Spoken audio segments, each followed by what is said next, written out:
Today we are going to be checking on our tomato plants.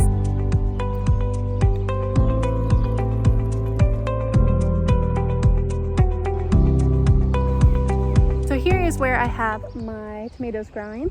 Now in this covered area here is actually where I have some of my dwarf.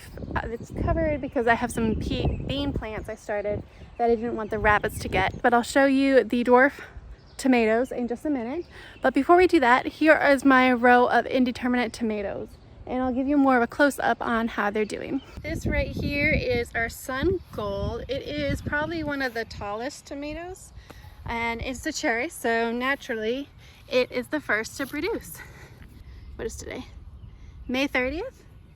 And we're getting our first tomato. Now if I was very, very overzealous, I probably could have gotten it sooner, but I wasn't. Here is our first Sun Gold we harvesting. It's probably a little green still, but one of the problems with Sun Gold that I remember people talking about was splitting. I have had one split that I just kind of threw off because it wasn't ready yet, but this one, we had rain last night, 2 nights ago, and this has not split yet. So that's a good sign. Of course, flavor-wise, this might be a little blander because of the rain, but let's try it. It's good.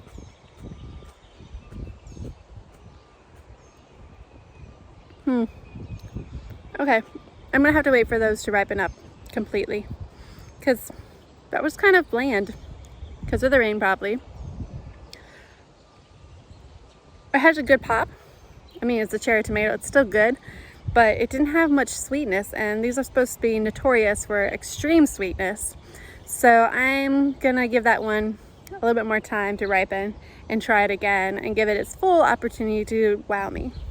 All right, our next plant, which does have some tomatoes on the vine, is going to be the Mountain Magic. Now it has all kinds of shoots. I have pruned these twice already. You can see I kind of went through. Got another guy right there, which is kind of cool to see that once you prune them, you actually do have to look back because they will start again. But you can see I have some great fruit started on here. Those almost look a little heart shape, where the first ones were a little bit more round. Overall, this is doing really great. It has a nice thick sturdy stem, and it's about the same height as the Sun Gold, just a little bit behind. The next one in our line is the Black Prince. These, interestingly enough, actually started to fruit before the Sun Gold, but we haven't had too many super warm days, so they're not ripened yet, but it's definitely putting fruit on. You can see here's another one up over here. So as far as being prolific so far in the year, this is doing amazing. And this is actually taller than both the Sun Gold and the Mountain Magic. All right, the next one in our list is actually getting overgrown by these greens that went to seed. And look, I think I already know what these are before even looking at the tag, which Ronan might have eaten. Oh, here it is. Yep, this is Brad's Atomic Grape. They've gotten mixed reviews. Some people absolutely love them. Some people could live without them. So it'll be really interesting to see what I think of them and how they work here. The next guy on in the row is Costa Luto Genovese. These I've grown before. They do have some cat facing. This one looks like it's going to, so I'm just going to take it straight off. You can see here. But these are so prolific. You can see all the flowers on them. I'm not worried about that. Throwing a couple of those out. So that is looking good. It's a little bit smaller than all of the others. Next one in our line is the Virginia Sweets. Another thick stem. This one did not have as many flower spikes. You can see it's doing the same thing that the Mountain Magic did, where it's throwing off some extra shoots at the bottom. You can kind of see here. and it's doing great. And then it has its first flower stalks here, and you can see that they're much bigger flowers and they have a lot more petals. It's really pretty. It's almost like a sunburst. So that is the Virginia Sweets, and its first set of flowers is right here, whereas the Sun Gold started its first flowers all the way at the base. So that's one difference I observed.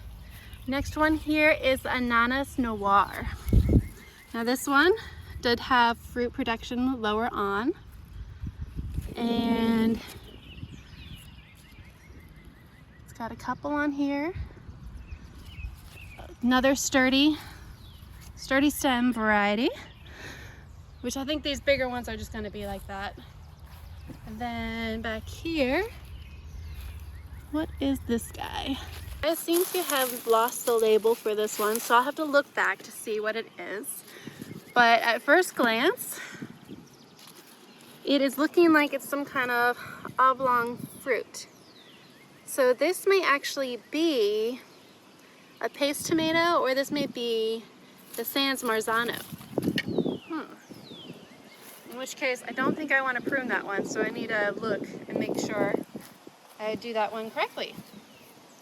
All right, this over here, another Ananas Noir. Look at that beauty.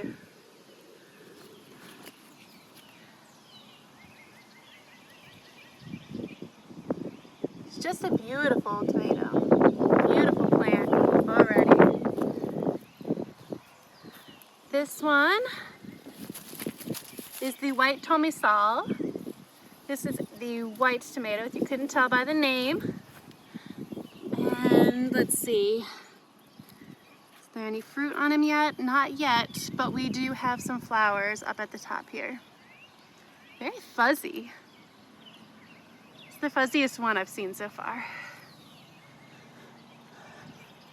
All right, I think that pretty much sums up the varieties.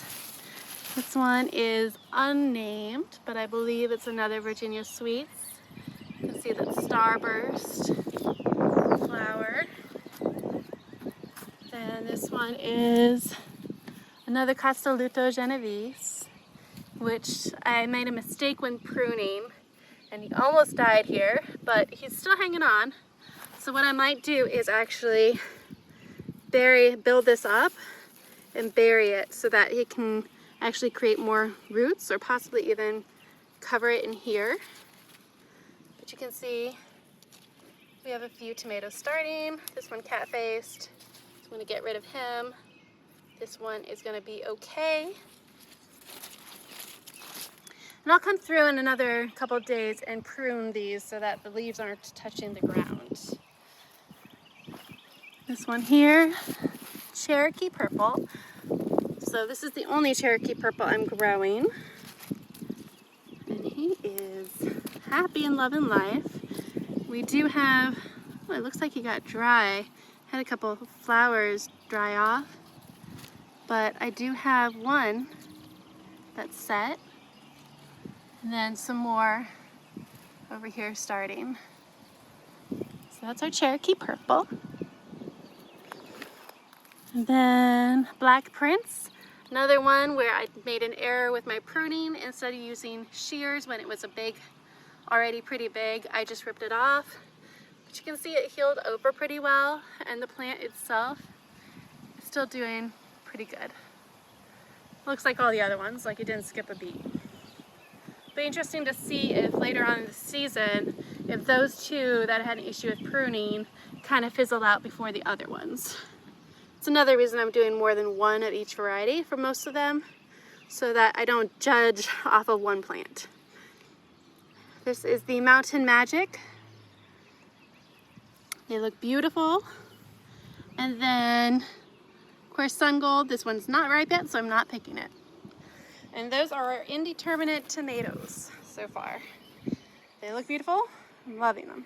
Now I want to show you our dwarf tomatoes, which, yes, they are much shorter. You can already tell. These are the Indeterminate and the dwarf over here. So they're clearly shorter. But in all fairness, I did plant these 2 to 3 weeks later than the Indeterminate. So there is a difference as far as when I planted them. But let me go ahead and take this barrier off so I can show you a little bit more of what they look like.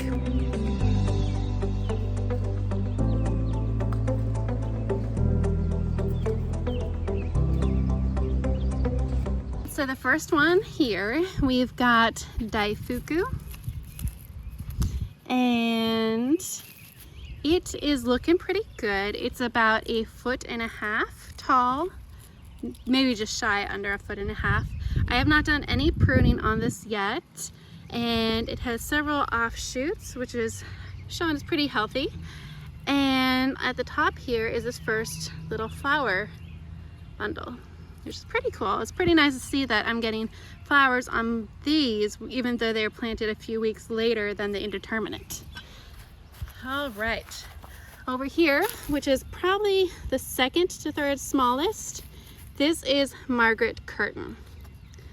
Now, I have a theory that the tastiest vegetables are always eaten the most by animals. So I'm thinking if this survives, it's gonna be the most delicious tomato. Because if you can see, let me see if I can get you in there. This has been chewed on multiple times. I may even kind of do what I did with the other ones and possibly grow it up, or let this one, this offshoot, grow up, because this is so weakened. But we'll see. But this is Margaret Curtin. It's supposed to be almost like a Cherokee purple. Our next one over here is beautiful, thick stemmed. You can see the stem. Big leafed variety. This one is Dwarf Confetti. All right. He is about 1 foot tall, and he looks great, but so far there are no flowers. Oh, there might be a bud right here. Little bud right there. But you can see he's a lot more compact than some of the other dwarf varieties. All right. The tallest of the dwarf so far is this one right here. He's a little bit more stretched out and elongated. This one right here is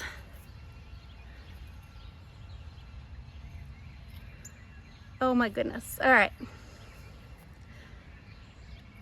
I'm gonna look back to see what I put here because that's important. All right, so we'll put him here. He might be the striped one. I have a stripy one. Here we have Hilani, pretty tall, about 8 inches tall, and lots of offshoots, no flowers yet. All right, jumping on over the other side, we have Brandy Fred. So Brandy Fred here has not been the happiest. I need to trim back some of his companions here, but it looks definitely like a potato leaf variety, and for his size, his stem is pretty strong. You can see him kind of bouncing back there. He has been overshaded, so I actually came in and trimmed this fennel, which I let go to seed for the pollinators. This was all fennel in here, so I trimmed it back so that he can get more sun, and he's already bouncing back. So that is a good sign, but that it could account for why he's so tiny compared to the others. Last but not least, we have Spunky Bird. Now this one really only gets a full foot tall, so I put it in a pot because I didn't want it to get lost in my garden. My gardens tend to get overgrown pretty easily. So I popped him in here, and he is looking spunky and free. No flowers yet, but strong stem and just very healthy looking overall. I'm very happy with the garden this year. I have some things that have done amazing. I'm really happy with the tomatoes, how they look so far. I've gotten some great turnips out of here. My peas, while they were producing, were really good, but they did get attacked by, not the bunny, which is what I thought attacked it, but then I saw the birds going after it, and they actually would go up and rip it down, which was causing the plants to basically completely die off.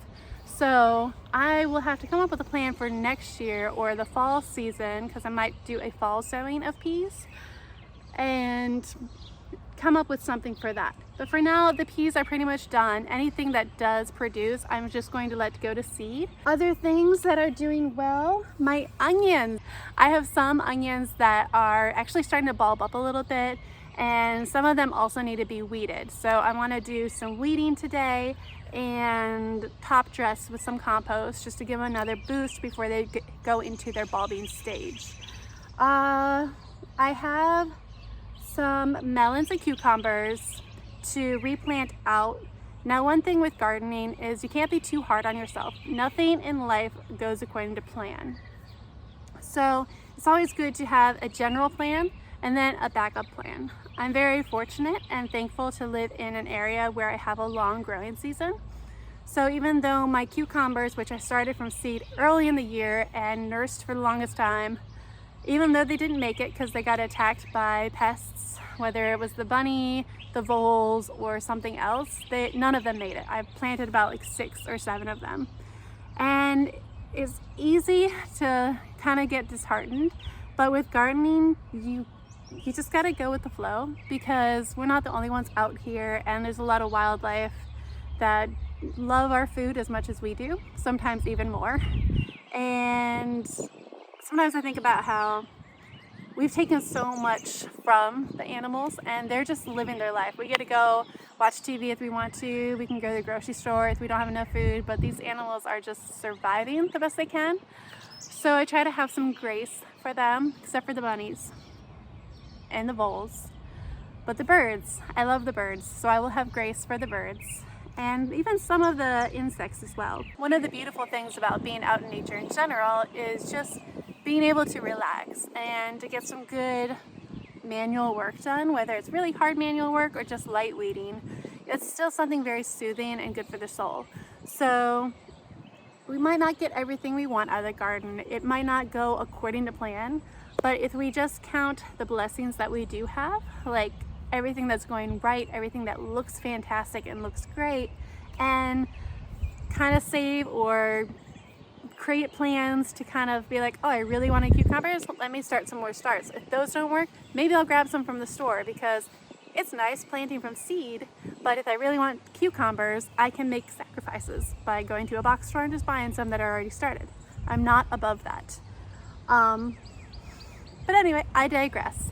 I hope you enjoyed today's video. I hope you are as excited as I am about the tomatoes, and I hope you have a very happy spring. Until next time, bye. There's weeds. There's weeds everywhere. Pretty sure this is a weed. And this is a weed. And this is a mushroom. And the baby's awake.